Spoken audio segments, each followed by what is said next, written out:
Bienvenue dans cette nouvelle édition du Morning News. À la une de l'actualité, le secteur privé au cœur de la politique de diversification économique en République du Congo. Une cinquantaine de chefs d'entreprise belges a été reçue ce vendredi par le président Denis Sassou Nguesso.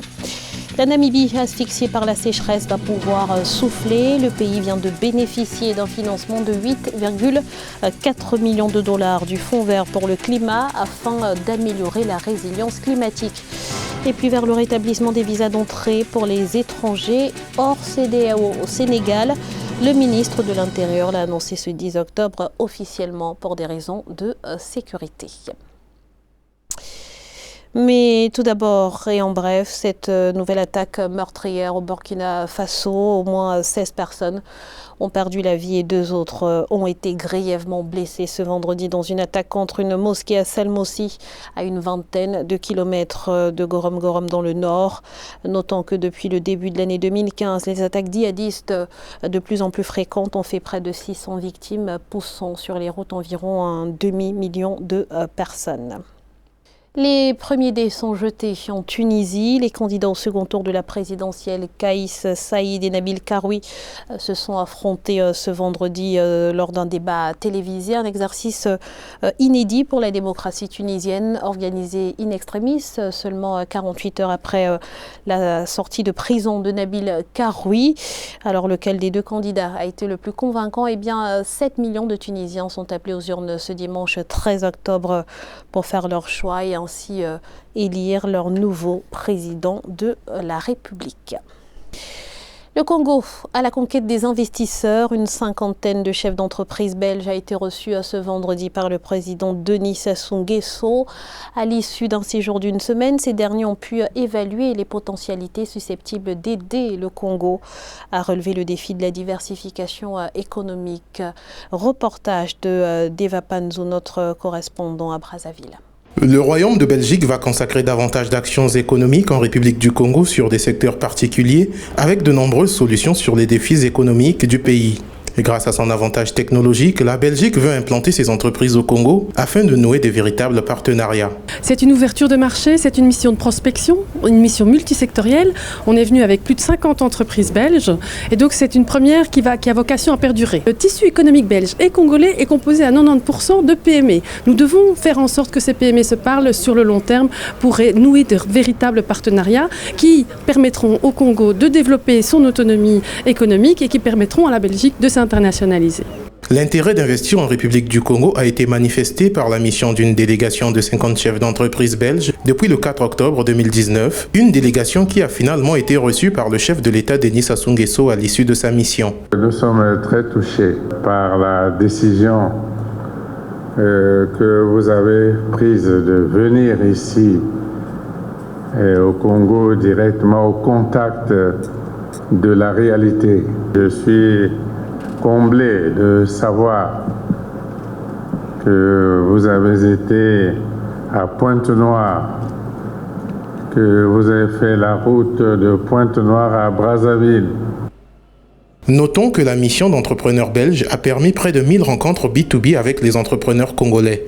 Les échanges entre le Congo et la Belgique sont estimés à 200 millions d'euros par an, soit 150 millions d'euros d'exportation de la Belgique vers le Congo et 50 millions du Congo vers la Belgique. En Guinée, au moins 4 des principaux dirigeants du Front National pour la défense de la Constitution ainsi que quelques figures de la société civile engagées dans la contestation contre l'ambition prêtée au président Alpha Condé de briguer un 3e mandat ont été interpellés ce samedi à Conakry à 48 heures des manifestations considérées comme à haut risque. Parmi les personnalités interpellées figure Abdourahmane Sano, le coordinateur du FNDC. Le chef de file de l'opposition, Cellou Dalein Diallo, a dénoncé une arrestation arbitraire. Bouffée d'oxygène pour un État étouffé par la sécheresse. La Namibie vient de bénéficier d'un financement de 8,4 millions de dollars du Fonds vert pour le climat, de quoi assurer la viabilité de ses ressources grâce à des projets de résilience au changement climatique. Les détails avec Siem Le Victoria Sedi.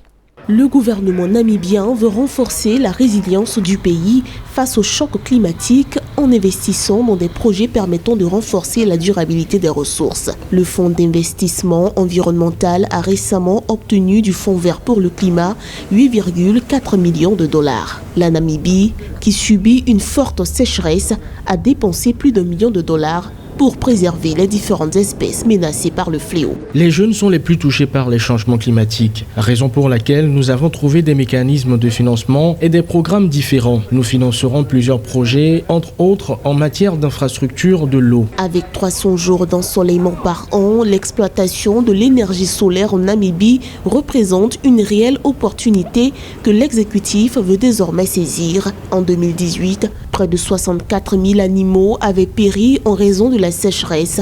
D'après un rapport du ministère de l'Agriculture, le secteur agricole en a sérieusement pâti. Une politique d'ordre communautaire pourrait faire en sorte qu'un pays comme le Botswana, la Tanzanie et d'autres là qui ont un partage sur le Zambèze puissent donner la priorité à dégager un affluent qui va du côté de la Namibie pour pouvoir donner un peu plus de souffle à ce pays. À partir également d'un stock d'eau conséquent, je peux développer l'hydroélectricité, on peut développer l'aquaculture, on peut développer la pêche, on peut développer certaines activités halieutiques. Face à l'urgence climatique, l'exécutif namibien compte également se tourner vers d'autres solutions, notamment à travers le développement de l'expertise locale en matière de traitement des eaux usées en vue de leur utilisation. Pour des raisons de sécurité, le Sénégal veut savoir qui entre sur son territoire.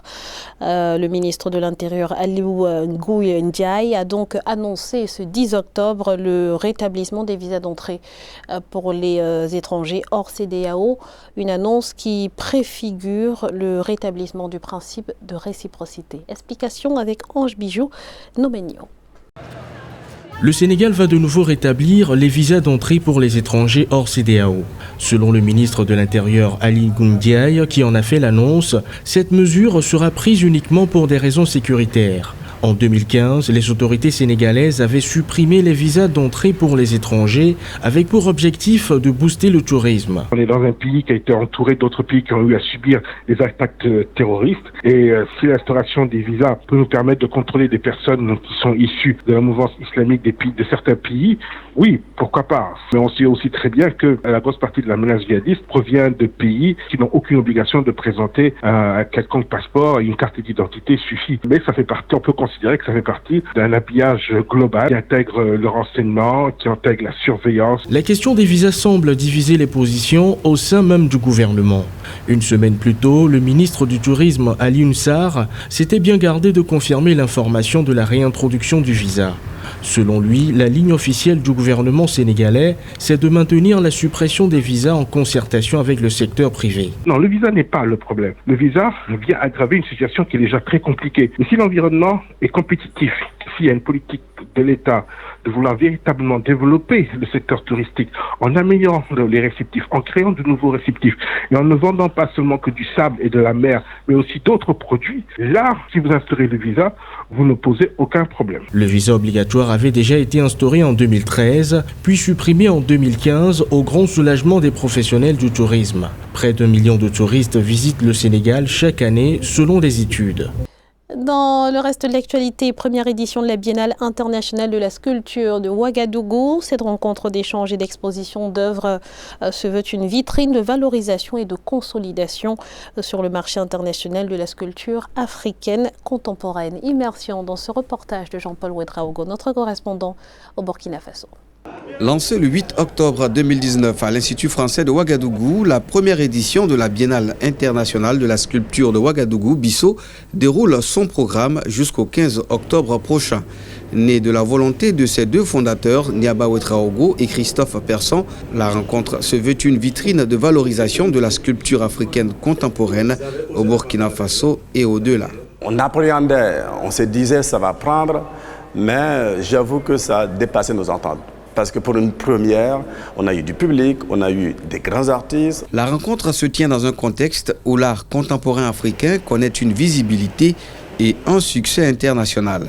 Expositions, conférences et programmes pédagogiques sont pour les sculpteurs venus du Burkina, de la Tunisie, de l'Algérie, du Congo, du Bénin, du Mali ou encore du Cameroun, une occasion de présenter leurs œuvres à des artistes plus confirmés. Aujourd'hui, Burkina a besoin d'un biennale qui est fort. d'un artiste qui est fort, des œuvres qui sont fortes, qui veulent exprimer ensemble dans les mêmes voix. C'est ça qu'on a besoin aujourd'hui. J'ai aimé passer du temps à Ouagadougou. J'ai fait des rencontres avec différents artistes. Nous avons confronté nos idées et nos techniques de travail. Bissau a aussi pour ambition de faire rayonner le Burkina Faso dans le monde et pour s'inscrire dans la durée, elle entend s'ancrer dans le tissu économique par l'adhésion au projet des acteurs locaux, publics et privés. À la page sport, le Kenyan Eliud Kipchoge entre dans l'histoire. Il est devenu ce samedi 12 octobre le premier homme à passer sous la barre mythique des 2 heures au marathon.